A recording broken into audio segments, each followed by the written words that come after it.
Let's look at your story just for a second, because I said, change your story, change your life. What has been the old story of your life? If there's been a limiting story at all, especially, I'm sure your life is great in so many ways, but the areas that are not going well, what's been the story that you've had? Like, my story has been, I've gone through so much challenge. Life has hit me so hard and, I'm doing okay, but I'm not doing great. Maybe that was your old story.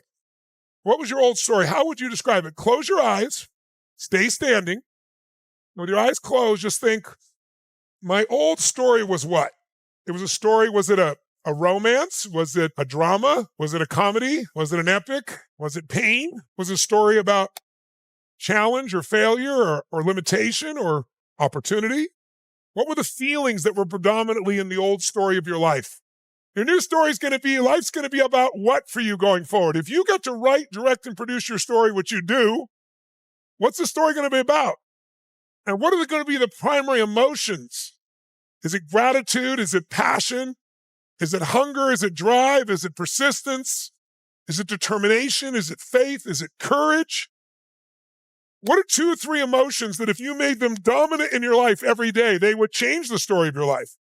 If you woke up every day and you did something bold, something difficult, you were courageous, or you were playful, or you were more grateful every single day, or more loving, or even more caring, what emotions will be in your new story that'll drive it? And what role will you play? Instead of the pawn, what will you be? Martin Luther King did not know how to change America, but he knew what needed to be done and why. And when he gave his speech, I Have a Dream, he didn't know how to make it happen, but he was able to inspire people and put them in a different state, and our country changed. Our country still needs to keep changing. But, a couple decades later, an African-American, President Obama, became president for 8 straight years, voted by mostly white people. There's more white people there than there was anybody else in the culture at that time. So think about it. The world can change. Or President Kennedy, when he said, we're going to put a man on the moon in this decade and bring him back to the earth safely, the people in NASA were like, he's insane. We don't have the resources. We don't know how to do that. He goes, I don't care you know how. This is what we're going to do, and this is why we're going to do it. If you get a strong enough what you want and why you want it, you can figure out how. And then we're going to look at what do you need to do to go from where you are to where you want to be. What's gotten in the way? What gets in the way in anybody's progress, whether you're doing well and you want to go to the next level or whether you're having a challenging time you need to turn around with.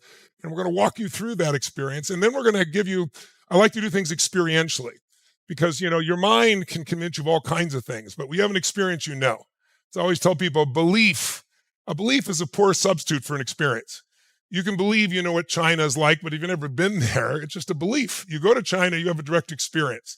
We all know the world is changing. If you read some of the studies that are done, at Cambridge and some of the major universities right now, they're all talking about between AI, nanotechnology, and robotics, we're going to be in a very different world very quickly. Not like 20 years from now, like in the next 3 to 8 years, there's going to be giant transformations, AI being one of the biggest, of course. And about 55% of the current jobs, they say, will go. They're going to disappear because you'll be replaced. Well, I know that concerns people. It should. If you look around at something as simple as, let's say, self-driving cars, they're not really effective yet, but they will be. I don't know, is it going to be 3 years, 5 years? But when they do, there's 8 million Uber drivers, truck drivers, taxi drivers. And what are they going to do? 150 years ago, 80% of America was farmers. Now it's 3% and we feed the whole world because of technology. But we're going to have to retool ourselves. So how can you step into this future and be confident that you can do well? How can you make sure your kids and grandkids can?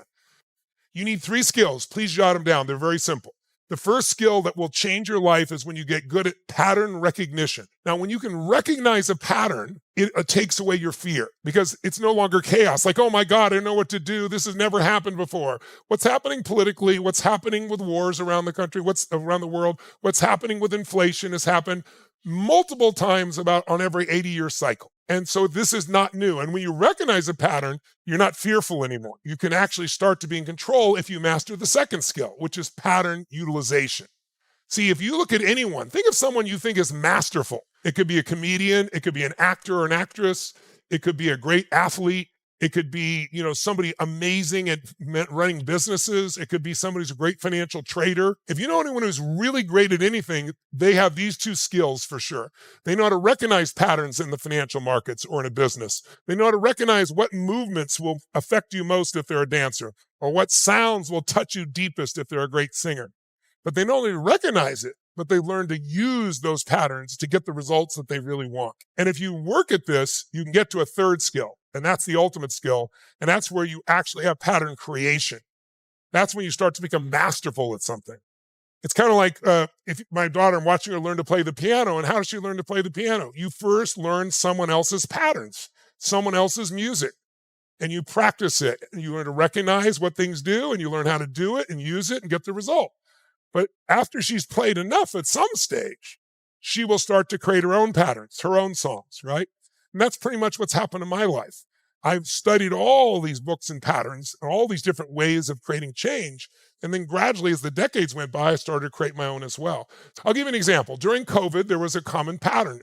It's the pattern that people go through when they go through a big loss. But when people go through grief or loss, they go through stages.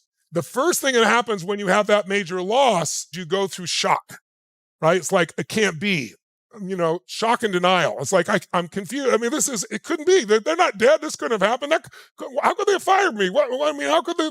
And that is, after the denial shows up, then people tend to get angry, or at least frustrated or irritated or maybe anxious. But like, I can't believe this is not right. This shouldn't have happened, right? But if you keep growing, you go to the third stage. This is just another example of a pattern. Okay, out of the anger, go to the third stage and you start to find, okay, now people get sad. They're tired of being angry. So they go through sadness. They go through loss. Some people go into depression. And by the way, if you don't know where you're going, if you don't know the pathway out, you can get stuck in sadness. Some people are still depressed years later. What's the next step that people go through? You may have done this during COVID, bargaining. Like in your brain with God, like if you'll just do this, I'll do this. I'll promise if you'll get me through this, this will happen. It's kind of a negotiation stage with yourself or with God or with the world. And then finally, when most people get where they're okay, they go to acceptance. They start to say, well, it is what it is. And, I just have to accept it. It's over. Now, I don't think that's the final step. That's the final step for most people. But I will tell you, the step that'll change your life if you're going through grief is at a sixth step. And that sixth step is for you to create something new. If there's one thing I can tell you beyond a shadow of a doubt that we all know is everything in life changes and everything ends. That can sound depressing. Our lives end, everything ends. But when something ends, something new begins if you look for it, if you create it. So what we want to do here is see if we can't retool ourselves for this environment. When I say retool ourselves, what I really mean by that is, if you've ever seen a race like the Le Mans race, a 24-hour race, or they have some desert races in the Sahara Desert, if you have the greatest car in the world, the best car, Mercedes, whatever it is, and you try to do the 24-hour Le Mans or the Baja 1000 or the Dakar 9,300 miles, it's 12 days in the Sahara Desert, 75 people have died. I don't care how great your car is, you've got to retool it for this environment. You're going to have to retool your patterns in your own mind and body so that when things look terrible, you can still move forward. And it's not some BS positive thinking. I don't believe in positive thinking, just so you know.